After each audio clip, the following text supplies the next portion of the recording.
அண்மை செய்தியாக பார்த்துக் கொண்டிருக்கிறோம். போதைப்பொருள் விவகாரத்தில் கைது செய்யப்பட்ட நடிகர் ஸ்ரீகாந்த் 3வது குற்றவாளியாக சேர்க்கப்பட்டிருக்கிறார். தடை செய்யப்பட்ட போதைப் பொருட்களை பயன்படுத்தியதாக பிரபல நடிகர் ஸ்ரீகாந்த் காவல்துறையால் கைது செய்யப்பட்டிருக்கக்கூடிய நிலையில் அதிமுக முன்னாள் ஐடி விங் நிர்வாகி பிரதீப் முதல் குற்றவாளியாகவும் 2வது குற்றவாளியாக கானா நாட்டைச் சேர்ந்த ஜான் என்பவரும் சேர்க்கப்பட்டிருக்கிறார். இந்நிலையில் ஸ்ரீகாந்த் போதைப்பொருள் வாங்கியதற்கான பணப்பரிமாற்ற ஆதாரங்கள் சிக்கி மருத்துவ பரிசோதனையிலும் அவர் போதைப்பொருள் பயன்படுத்தியது உறுதி செய்யப்பட்ட நிலையில் ஸ்ரீகாந்தை கைது செய்திருக்கும் காவல்துறை அவரை இந்த வழக்கில் 3வது குற்றவாளியாக சேர்த்திருக்கிறது. தடை செய்யப்பட்ட கொக்கைன் உள்ளிட்ட போதைப் பொருட்களை பயன்படுத்தியதாக காவல்துறையால் நடிகர் ஸ்ரீகாந்த் கைது செய்யப்பட்டிருக்கிறார். இன்று காலை 8 மணி முதல் இந்த விசாரணை நடைபெற்று வரக்கூடிய நிலையில் தற்போது அவர் இந்த வழக்கில் 3வது குற்றவாளியாக சேர்க்கப்பட்டிருக்கும். கூடுதல் விவரங்களோடு நேரலையில் இணைகிறார் சிறப்பு செய்தியாளர் கோகுல். இந்த வழக்கில் A3 ஆக ஸ்ரீகாந்த் சேர்க்கப்பட்டிருக்கிறார். விரிவான விவரங்களை பதிவு செய்யலாம். இந்த போதைப்பொருள் வழக்கில் நடிகர் ஸ்ரீகாந்த் A3 3வது குற்றவாளியாக சேர்க்கப்பட்டிருக்கிறார். முதல் குற்றவாளியாக இந்த போதைப் பொருளை சப்ளை செய்த பிரதீப் குமார் என்ற நபர் ஏற்கனவே கைது செய்யப்பட்டிருக்கார். 2வது குற்றவாளியாக பெங்களூரில் இருந்து இந்த போதைப் பொருளை வழங்கிய கானா நாட்டை சேர்ந்த ஜான் என்பவர் ஏற்கனவே இருக்கக்கூடிய நிலையில் 3வது நடிகர் ஸ்ரீகாந்த் இந்த வழக்கில் 3வது குற்றவாளியாக சேர்க்கப்பட்டு தற்பொழுது கைது செய்யப்பட்டிருக்கார். ஏறக்குறைய 7000 ரூபாய்க்கு அங்கிருந்து கொக்கைன் பொருளை பெற்று 7000 ரூபாய்க்கு அங்கிருந்து போதைப் பொருளை ஸ்ரீகாந்த் வாங்கியிருப்பதும் விசாரணையில் தெரிய வந்திருக்கிறது. இதில் 3 தொடர்புகள், அதாவது போதைப் பொருள் கும்பல், அதே போல அரசியல் தொடர்புகள், அதே போல சினிமா பிரபலங்களுக்கான தொடர்புகள் என்று முக்கிய பிரபலங்கள் எல்லாம் இந்த வழக்கில் தொடர்பில் இருக்கிறார்கள். அந்த அடிப்படையில இந்த வழக்குடைய விசாரணையானது தீவிரமாக நடைபெற இருக்கிறது. போதைப் பொருள் கும்பலோடு அந்த அதிமுக பிரமுகர் ஏற்கனவே கைது செய்யப்பட்டிருக்கக்கூடிய அந்த பிரசாந்த் என்ற நபரும், அதே போல சினிமா பிரபலமான நடிகர் ஸ்ரீகாந்தும் இந்த வழக்கில் தொடர்பு இருக்கக்கூடிய நிலையில இதில் மற்ற நபர்கள் யார் யாரெல்லாம் தொடர்பில் இருக்கிறார்கள் என்ற கோணத்துல இந்த கும்பலுடைய தொடர்புகள் குறித்து தனிப்படை போலீசார் தீவிர விசாரணை மேற்கொண்டு வர்றாங்க. ஸ்ரீகாந்தோடு அடுத்தடுத்து சிக்க போகக்கூடிய முக்கிய பிரபலங்கள், சினிமா பிரபலங்கள் யார் யார் என்ற விவரங்களும் காவல்துறையால் தற்போது விசாரணை வளையத்துக்குள் சேகரிக்கப்பட்டு வருகிறது. ஏற்கனவே கைது செய்யப்பட்ட பிரதீப் குமார் ஒரு முக்கியமான வாக்குமூலத்தை அளித்திருக்கிறார். ஒரு பார்ட்டியில நடிகர் ஸ்ரீகாந்தும் அதே போல நடிகர் ஸ்ரீகிருஷ்ணாவும் அந்த பார்ட்டியில் அவர்களை சந்தித்ததாகவும், அப்போது எங்களோடு சேர்ந்து அந்த போதைப் பொருட்களை அவர்கள் பயன்படுத்தியதை நான் நேரடியாக பார்த்தேன் என்ற ஒரு வாக்குமூலத்தையும் ஏற்கனவே கைது செய்யப்பட்ட குற்றவாளி தெரிவித்திருந்த நிலையில் ஸ்ரீகாந்த் தற்பொழுது கைது செய்யப்பட்டிருக்கார். அடுத்த கட்டமாக ஸ்ரீகிருஷ்ணா உள்ளிட்ட முக்கிய பிரபலங்கள், அடுத்தடுத்த பிரபலங்களும் இந்த போதைப் பொருள் வழக்கில் விசாரணை வளையத்துக்குள்ள கொண்டு வரப்பட இருக்காங்க. அதே போல அதோடு மட்டுமில்லாமல் மற்ற தொடர்பு சர்வதேச போதைப் பொருள் கும்பலோடு தொடர்பு இருக்கிறதா, பெங்களூரில் இருக்கக்கூடிய இந்த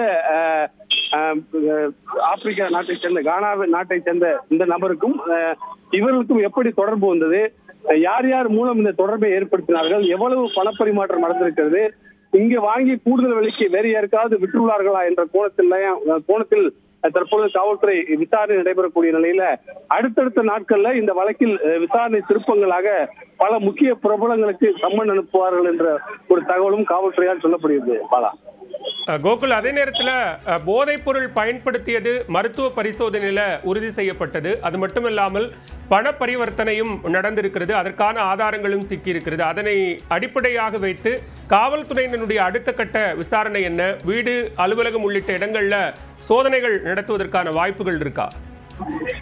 நிச்சயமாக, அதாவது 40 முறை இந்த ஸ்ரீகாந்தோடு தொடர்பில் இருக்கக்கூடிய நபர்களுக்கு இந்த போதைப் பொருளை வழங்கியதாக ஏற்கனவே கைது செய்யப்பட்ட நபர் வாக்குமூலம் அளித்திருக்கிறார்.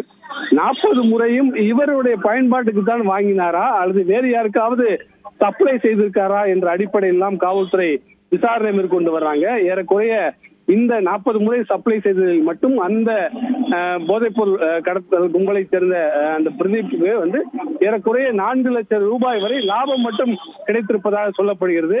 இந்த நிலையில் தற்பொழுது 40 முறை வாங்கிய இந்த போதைப் பொருளை இவர் மட்டும் பயன்படுத்தாமல் மற்ற நண்பர்களுக்கும் கொடுத்திருக்கிறார், மற்ற நபர்களுக்கு ஏதாவது விற்பனை செய்தாரா என்ற அடிப்படையில் எல்லாம் விசாரணையானது மேற்கொள்ளப்பட்டிருக்கிறது. ஸ்ரீகாந்துடைய வீட்டுல காலையில காவல்துறை சோதனை மேற்கொண்டதாகவும் அந்த சோதனையில் போதைப் பொருள் இதுவரை கைப்பற்ற முடியாத நிலையில ஏற்கனவே இருக்கக்கூடிய பயன்படுத்தியது குறித்த தகவலின் அடிப்படையில் தான் தற்போது இந்த கைது நடவடிக்கை, விசாரணை நடவடிக்கை எல்லாம் மேற்கொள்ளப்பட்டிருக்கு. கோகுல், இந்த விவகாரத்துல காலை 8 மணிக்கு தொடங்கி 2 மணி வரைக்கும் கூட அந்த விசாரணை என்பது ஸ்ரீகாந்திடம் தொடர்ந்து நீடித்து வந்தது. இப்ப அந்த விசாரணை எந்த கட்டத்தை எட்டி இருக்கிறது? ஸ்ரீகாந்தை அடுத்த கட்டமாக காவல்துறை எந்த சிறையில் அடைக்க இருக்கிறாங்க? நிச்சயமாக பாலா, அதாவது காவல்துறை ஸ்ரீகாந்தை விசாரணைக்கு அழைப்பதற்கு முன்பாகவே இந்த ஆதாரங்களை திரட்டக்கூடிய பணி, அதே போல ஏற்கனவே கைது செய்யப்பட்ட நபரோடு இருந்த தொடர்பு, அவர் அளித்த வாக்குமூலம் உள்ளிட்டவைகள் குறித்தெல்லாம் காவல்துறை சேகரித்து வைத்திருந்தார்கள்.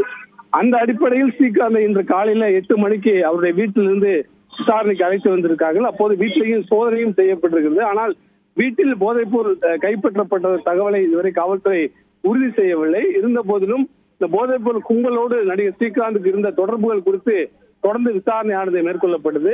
ஸ்ரீகாந்த் தான் போதைப் பொருள் பயன்படுத்தவில்லை என்ற ஒரு தகவலை முதலில் சொன்னதாகவும், பின்னர் அதை உறுதி செய்வதற்காகவும் ஏறக்குறைய நீதிமன்றத்தில் இந்த போதைப் பொருள் பயன்பாட்டு வழக்கில் கைது செய்யப்பட்டால் அவர் பயன்படுத்தினார் என்பதை உறுதி செய்வதற்காக உடனடியாக மருத்துவ பரிசோதனை காவல்துறையால் மேற்கொள்ளப்பட்டது. முதற்கட்ட பரிசோதனையுடைய முடிவுல அவர் போதைப் பொருள் பயன்படுத்தியது உறுதி செய்யப்பட்டிருப்பதும், அதே போல ஏற்கனவே செல்போன் தொடர்பு, வங்கி பணப்பரிவர்த்தனை தொடர்பு, ஜிபே பணப்பரிமாற்றம் உள்ளிட்ட ஆதாரங்களின் அடிப்படையில ஸ்ரீகாந்துக்கும் இந்த கும்பலுக்கும் தொடர்பு இருப்பது உறுதி செய்யப்பட்டதன் அடிப்படையில் தான் காவல்துறை இந்த வழக்கில் ஸ்ரீகாந்த A3 குற்றவாளியாக சேர்த்து தற்பொழுது கைது நடவடிக்கைக்கு உள்ளாக்கி இருக்காங்க. அடுத்த கட்டமாக அவரை மீண்டும் மருத்துவ பரிசோதனை செய்து நீதிமன்றத்தில் ஆஜர்படுத்துவதற்கு காவல்துறை முடிவு செஞ்சிருக்காங்க. ஸ்ரீகாந்த் அளிக்கக்கூடிய வாக்குமூலம் என்பது சினிமா திரைப்பிரபலங்கள்ல அடுத்தடுத்து இந்த வழக்குல யார் யாரெல்லாம் சிக்க போகிறார்கள் என்ற ஒரு கேள்வியை, ஒரு எதிர்பார்ப்பை ஏற்படுத்தியிருக்கிறது. ஸ்ரீகாந்த் எந்த மாதிரியான வாக்குமூலத்தை அளித்திருந்தாலும் அதில் தொடர்பு இருக்கக்கூடிய மற்ற நபர்களும் விசாரணை வளையத்துக்குள் கொண்டு வருவதற்கான வாய்ப்பு இருக்கிறது. ஆகவே அவரோடு தொடர்பில் இருந்த சினிமா பிரபலங்கள், முக்கிய பிரபலங்கள், மற்ற அரசியல் பிரபலங்கள் அனைவருமே இந்த வழக்குல அடுத்த கட்ட விசாரணை வளையத்துக்குள் கொண்டு வந்து விசாரணை செய்வதற்கான வாய்ப்பு இருப்பதாக காவல்துறை தரப்புல தெரிவிக்கப்பட்டது. பாலா, பொதுவா இந்த மாதிரி போதைப் பொருள் புழக்கம் அல்லது பரிவர்த்தனையில ஒரு தொடர்பு, அந்த செயின் லிங்க் அப்படிங்கிறது மிக நீண்டதாக இருக்கும். அதில் தொடர்புடைய அனைவரும் சிக்குவார்கள் அப்படிங்கிறது தான். நீங்க சொன்னதன் அடிப்படையில சினிமா துறையில் யார் யாரெல்லாம் பயன்படுத்தி இருக்கிறார்கள் அப்படிங்கிற அந்த பட்டியலை சேகரிக்கக்கூடிய அதே நேரத்தில் அரசியல் ரீதியாக பிரதீப்பும், அதே நேரத்தில் ஒரு வெளிநாட்டு பிரதிநிதியான கானா நாட்டை சேர்ந்தவரும் இருப்பதன் காரணமாக இந்த நெட்வொர்க் தொடர்பான விசாரணை இன்னும் விரிவடையும் அப்படின்னு பார்க்கலாமா? நிச்சயமாக சென்னை மாநகரத்தை பொறுத்தளவு தொடர்ந்து இந்த போதைப் பொருள் கும்பலை கைது செய்வதற்காக தொடர்ந்து நடவடிக்கைகள் மேற்கொள்ளப்பட்டு வருகிறது. அந்த அடிப்படையில் கஞ்சா, இது போன்ற போதைப் பொருட்கள் சப்ளை செய்யப்படக்கூடிய நபர்கள் மேலோட்டமாக கைது நடவடிக்கை மட்டுமில்லாமல் எங்கிருந்து இந்த போதைப் பொருளை வாங்கினார்கள், யார் யார் மூலம் சப்ளை செய்கிறார்கள், எந்தெந்த இடங்களெல்லாம் விற்பனை செய்கிறார்கள் என்ற விவரங்களை வைத்து தொடர்ந்து கைது நடவடிக்கை மேற்கொள்ளப்பட்டு வருகிறது.